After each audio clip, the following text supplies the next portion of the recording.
This is Off the Ice, the Nanaimo Clippers Hockey Show on 106.9 The Wolf. With the latest news on the Clippers and the BCHL, here's Dan Marshall.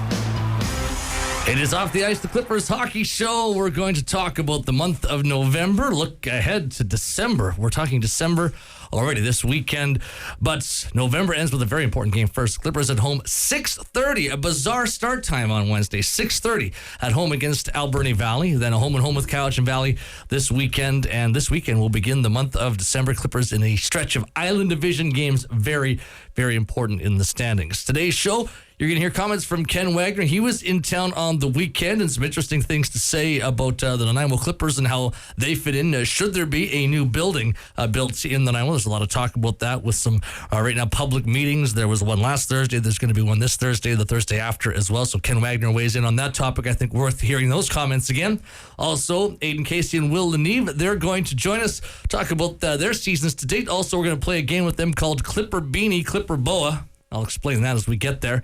Evan Hammond, the voice of the Bulldogs. Massive game Wednesday. We'll talk about that with the voice of the Bulldogs. 7-point gap in the standings. And if we have time, we'll sneak in some comments from Trevor Alto as well about the upcoming World Junior A Challenge. Just before we get to head coach and general manager Mike Vandekamp, Joe D has reached into her bag of tricks again and pulled out an amazing trivia question, a chance for you to win a pair of tickets to an upcoming Nanaimo Clipper home game. If you can answer this, the boys are going to get some true and false questions later, and Joe has a true and false question for you. Go to the Facebook page, go to @1069 The Wolf on Twitter, and answer this. Joe. True or false? The Nanaimo Clippers are 4-2 all time against Alberni Valley in the playoffs. 50-50 chance on that one.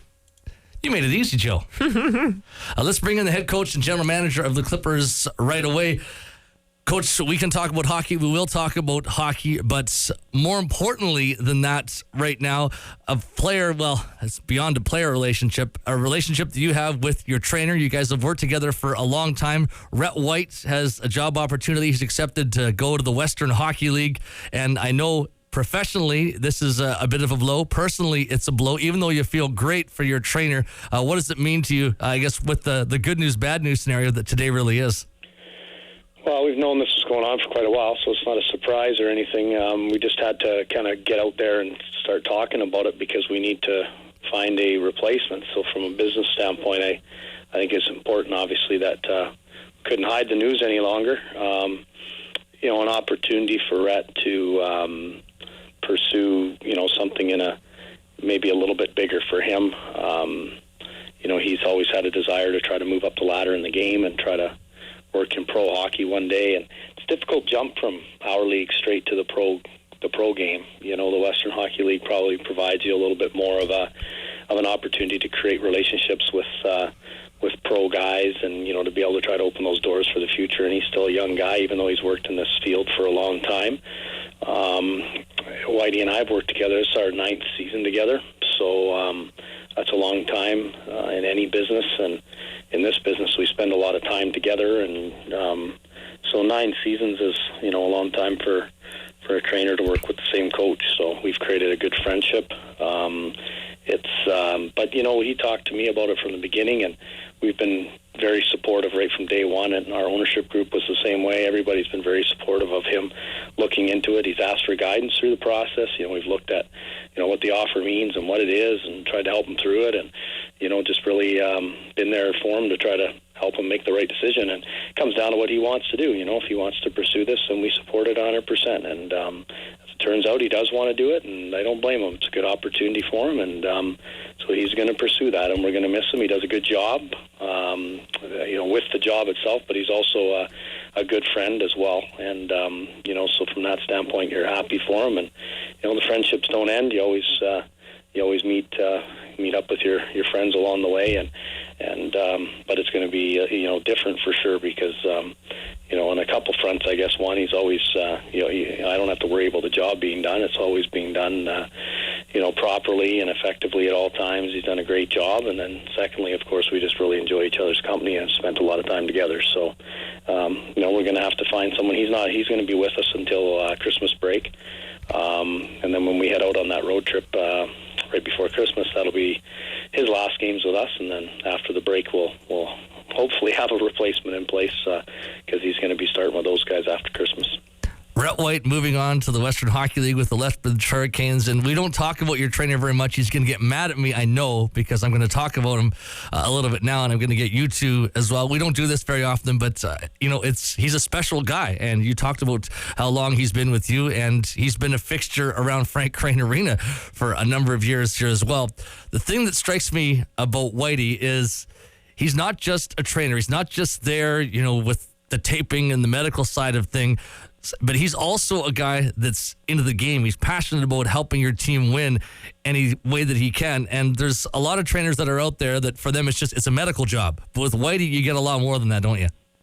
Yeah, I think sometimes trainers are a little bit neutral, depending. I mean, at our level, the guys wear a lot of hats, right? I mean, there's certainly a lot of equipment management stuff, which is really important, and a little bit of medical stuff, and just basically just taking care of guys, and you kind of end up being the team mom, for lack of better terms. You're just taking care of everything behind the scenes, and so those guys are, they work hard behind the scenes, and a lot of them stay a little bit neutral when it comes to the wins and the losses, and just sort of do their job. But Whitey's a little bit more than that. He's pretty passionate about the team winning, and his heart is on his chest all the time when it comes to just the emotions of the game and wanting the team to win. And it's twofold. One is sort of a cheerleader type of guy that's always there trying to create some energy and keep the team going, and then secondly, always going the extra mile within his job too, to try to help the guys be as prepared as possible, and making sure that there's no corners cut, and them being able to perform at the best of their abilities. So that's probably what separates him from the crowd the most. We'll certainly miss Whitey, and everybody wishing him well. I know I posted something on social media about him leaving today, and it started to blow up, everybody with well wishes for Rhett White, who's going to do a great job with the Lethbridge Hurricanes.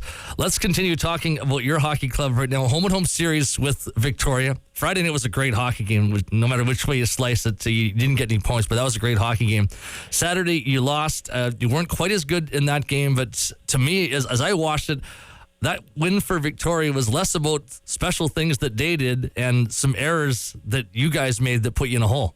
Well, I agree with your assessment of the first game. We outshot them about 25 to 15 or something like that in the last two periods, 14 maybe. And, we carried a lot of momentum, and we played well enough. I mean, anytime you give up one goal in a game, at our level of hockey, you consider it to be a good game. And 1-0. I mean, it was unfortunate. We had some goalposts and some really close calls. We just couldn't get a bounce and score a goal, and that's been tough for us lately. But I would just chalk it up as a good game. Unfortunately, not a result, but a good game. And the second one, mistakes hurt us. We played good. We had lots of decent starts, in the sense of territorial play, but the first shot of the game went in, and that was tough for us right now, not scoring as much, as we've struggled there offensively. For us to give up a goal on the first shot, it doesn't help the cause, and that put us behind the eight ball a little bit. We sort of, even the power play goal they got was just really unfortunate, but we clawed our way back into the game, and we were in a pretty good hockey game, and a couple of little mistakes were costly for us. And so I think mistakes, definitely, they're always costly, but mistakes were the storyline, and just a couple key ones, and then not finishing our chances. And their goalie's playing really well. So I think their team is, they got a good club. They're fast, and they're playing a kind of a wide open brand of hockey, and they're hard to play against that way, but they also have good goaltending, and that makes a big difference for any team. Their goaltender has been very solid, and he makes it difficult every night. And as for us having played them for the first time this year, you can see that he's been a key player for them, and we just didn't bear down and bury a couple of our scoring chances. But aside from an empty net goal off of a face-off and a guy shooting a puck 200 feet down the ice, it ended up being a close game again, to 4-2 score. But you got to cut those mistakes out. And I guess the big picture thing about it, though, Dan, is, obviously we've, you can whine about who you don't have in the lineup or whatever, but, ultimately if we can get our top center iceman and top defenseman back in our lineup, we played without Matt Kramer on Friday night as well, but just have an and Aden Casey, don't want to forget to mention him, but just at some point be able to ice our hockey team. That would be really nice, and that would give us a much fairer observation of where we really fit in. Is that getting any closer? I think that Lucas Finner is progressing quite nicely, but I don't think he's imminently close or anything like that. But is there any good news possibly even this week about guys returning, or is it still a ways off? Well, we had less guys in practice today than we had played this weekend. So, and I guess just one of those years for us.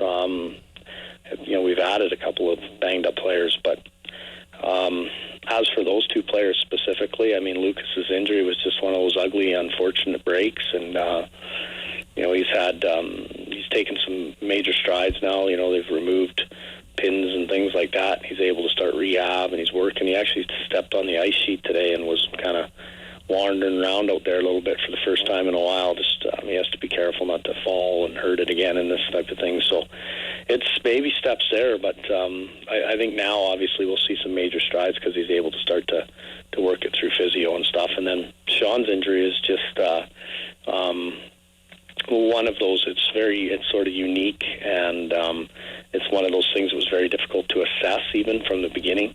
It took quite a period of time to even find out what the source of the problem kind of was, and then you can kind of pinpoint what you need to do next. So we feel like we're at the stage where we know what we need to do now, and he's doing it and making strides, which is great. So I would expect that, both of those players are progressing in the right direction for sure, and we'll see them back at some point. If we can remain healthy and then also do a little bit of lineup tweaking and have a look at that as we head into this December 1st and stuff, then we're going to do everything we can to obviously remain competitive. We have to fight for a playoff spot this year, make sure we make the playoffs, and ultimately that's going to be a really good, solid grind and challenge for our team this year. It's a very important 2 points on Wednesday against Alberni Valley.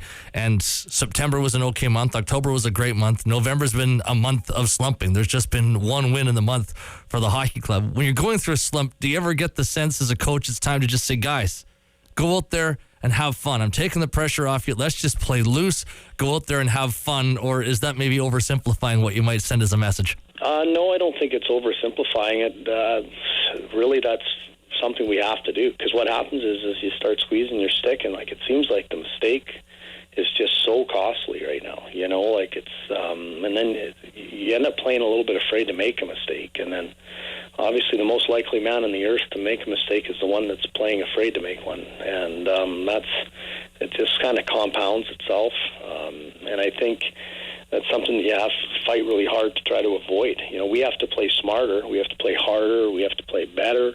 But at the same time, we can't play all uptight either and squeezing our sticks and afraid to make errors. So at some point, the bottom line on it is we need to score some goals. I think we've scored 7 goals in our last 5 games. So at our level of hockey, that's not gonna cut it. So it's really that's the storyline. I think that we've played good hard hockey since Prince George. That's 5 games or 4 games, I guess now that good hard hockey.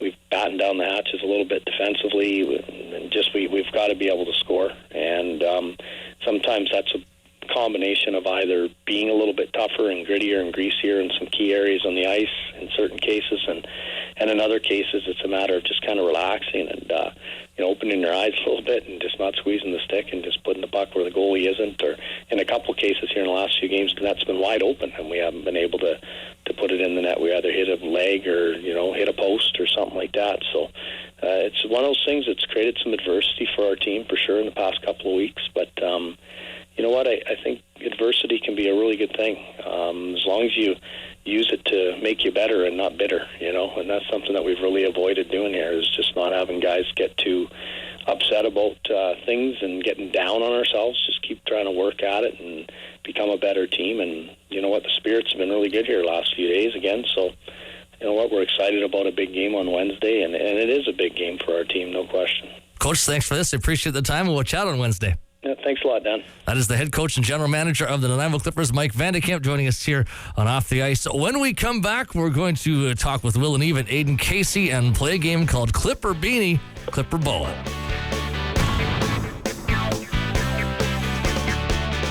We are back live and off the ice, the Clippers Hockey Show. Aidan Casey and Will Leneave here to join you. We're going to talk about their hockey seasons and play a game called Clipper Beanie, Clipper Boa. And there's orange and black all in front of them. We've got a feather boa there. We've got a little Clipper Beanie there. And they have no idea what is about to come. But let's talk hockey first, gentlemen. Let's talk with the elder statesman, Will Leneave. Yeah. Will, first time we've had you on this show. Final Junior A hockey season, and so there's been ups and there's been downs like any season, but how would you assess your first 3 months here in Nanaimo? Well, living in Nanaimo has been great. We've had ups and downs, as you've said, but I think we're coming along as a team. The boys are close, and yeah, it's just been a good experience so far. Your hockey career, I don't know which way it's going to go. I don't even know where you're going to be playing on Wednesday night. You've been a defenseman and a forward, and sometimes both in the same hockey game. Talk about what you're going through with that. I'm really here to help out the team however I can, and so sometimes that's going to be at defense. I know I started the year at D, but if I can play forward and use my skills to play forward, then why not? That's how I see it. So just trying to help where I can. As you come here, you're getting ready for college at Union College next year as well. So how does that all factor in for you, trying to become a player at the next level? Do you want to become a forward, a utility guy, a defenseman? What are you trying to do in terms of your own goals here this year? Well, in terms of the Union College situation, there's actually been some developments that have changed. Details. Well, I'm not going to give a lot of detail on that at the moment.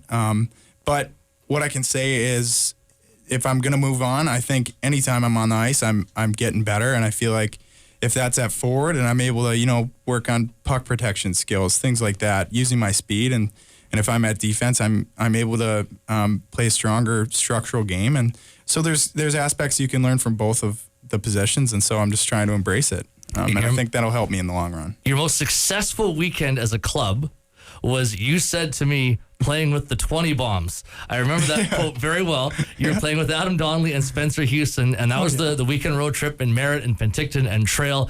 And I know you guys, the three of you together, were having a lot of fun. Injuries happened the very next week, and the 20 Bombs haven't been together since. Would you like to give that another shot, because it worked so very well? Well, sure. Yeah, I'd love to give it another shot.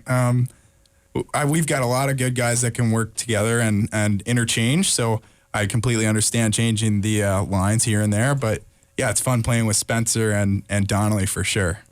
This week, Alberni Valley Wednesday, home and home with the Cowichan Valley Capitals, and you look at the standings, it's the team right below you and the team right above you. Do you guys feel that there's some extra fire? I don't want to say extra pressure, but extra motivation this week, because I know Mike doesn't like to look at the standings a whole lot, but you have to know where everybody is. Yeah, definitely. I mean, we're not focused on the standings right now because clearly we've got some improvement to do within. And so I think we're focusing a lot on that, making sure that we're cracking down in the D zone. I know Mike had mentioned we're coming together, and our last 4 games have shown that we're working harder on those aspects of the game. And so, standings aside, of course we want to win. We got a lot of motivation to win. And so we're going to do our best on Wednesday and this weekend and after. I said to the coach before the game Saturday, I said, if Victoria's number 1 and the Clippers are number 4 in the division, there's not a big gap. And even after Saturday's game, you look at the way everything unfolded in a 5-2 loss, and there was just a couple of breakdowns that were really, really costly in that game. And I'll say it again to you, if they're 1 and you're 4, you're certainly close. You can see there's some experience that they have there for sure. And they're a team right now that's looking pretty polished. But it's not like it's this giant gap between you and them. No. I think we can play with any team. We showed it against teams like Penticton where we were able to win and play a hard 60 minutes. And that's key to any victory, I think, is playing that 60 minutes. And if we can do that and score some goals, we can hang with any team. Where does the attitude need to be? It's a team, Mike mentioned it, 7 goals for in the last 5 games. Do you need to get to that point where we're scoring, where we're getting those 3, sometimes 4 goals a game? Or do guys need to have the attitude that, we need to be prepared to win 1-0 and 2-1 games? Because I think there's a couple of different ways that you could look at it in terms of your goal scoring. 1, there's so much pressure to score more. 2, hey, we're not scoring, let's try and defend better. Yeah, that's a good point. I think that focusing on doing what we can, like doing our specific roles on the ice is important. And as the season goes on, the games typically trend to be tighter. And so scores like 1-0, 2-0, 2-1, scores like that may come more often. So we've got to be prepared for that and just refine our systems and make sure that we can, sustain our winning and our good habits. Let's bring in Aden Casey. Aden, first season in the BC Hockey League. And for Will, he's been playing junior for a while, but for you, this is all brand new. Let's talk about that in a second. But first of all, are you hoping that you're going to be back in this week? How long until we maybe get to see you on the ice again? I think I'm going to be skating tomorrow. I'll hit the ice for practice tomorrow, and then hopefully I'll be in the lineup, on Wednesday. Your first season on the ice in Nanaimo. How has it gone, and what have you learned coming from midget hockey to the junior A game? I learned so much already. It's 3 months in, and junior hockey is a whole different ball game, and like just a lot of the work ethic and what these older guys have shown me over these past 3 months is like it's a lot to take in, and I think I'm kind of adjusting now to the faster and like bigger, stronger game that we play. When you first started up in the month of September, was there a lot of thinking going on every time over the boards? Did you find that you weren't reacting, but you're trying to think out everything? And has that changed now? Yeah, I think I was holding my stick a bit too tight. And obviously, like I said, it's a whole different ball game. So every time you hop over the boards, you might overthink things and a lot of doubting yourself at times. And just the confidence comes with the games played and every shift. Like I think you get better with that. What's it like for the first time being 5 provinces away from family? It's not just that you're changing a level of hockey, and that's a big jump, midget to junior A, but you're turning your whole life upside down. So aside from hockey, what's it been like just in your life, that kind of a move to go so far away where you're basically on your own right now? Obviously, you miss your parents and you miss being around all your friends and family back home, but it's exciting and it's a lot of fun also living by yourself for the first time and kind of doing your own thing, making your own friends. There's a lot of decisions you have to make for yourself and things you got to do by yourself that other people like used to make these decisions for you kind of deal. And no, but I'm having a lot of fun, and it's been like Nanaimo's a great city, and everyone's been so nice to me and like making the transition really easy. So yeah, it's been a lot of fun. As you finished your midget career, you are a go-to guy, a guy that could help the team out in offensive situations. Do you feel that that's something that's going to come here? Can you kind of project, you know what, as I hit my next season, my 19-year-old season, possibly a 20-year-old season here, that maybe you have a similar role here in the junior A game than what you had in midget? Well, I hope so, because that's why hockey's fun. I love being creative and using my skill and my offensive abilities more than I hate playing in the D zone. Who likes playing in the D zone? So I hope Mike Vandekamp is not listening. I hope. That is a dangerous statement. Obviously, it's important, but everyone likes playing the offensive games, and that's the kind of player I was, and that's like why I'm on the team. And I hope I can. Well, some of that's coming out already. I can feel myself feeling more comfortable every time I'm on the ice with the puck, like with my stick in my hand, on my skates as well. Everything's feeling more comfortable already. So yeah, maybe next year I'll slip into a different role. Like, who knows? Who do you look to as you're trying to learn the junior A game for those little tricks? Hey, here's what you do in this situation. There's a lot of forwards that have been around and done a lot of things. I think of Spencer Houston, obviously, who's been a 4-year guy. But when you have a question about something or you're looking for advice from the forwards, who do you go to? Well, I'm gonna say Creamer. He's the guy sitting right next to you in the locker room, and he's a guy that he puts in the work on the ice and he puts in the work off the ice, and I really look up to him. His work ethic's always there, and he really knows his role on the team. And last year he was in the same kind of situation as I was, and he's obviously stepped up this year in a big way, which I really like. I don't know how to say, like, appreciate.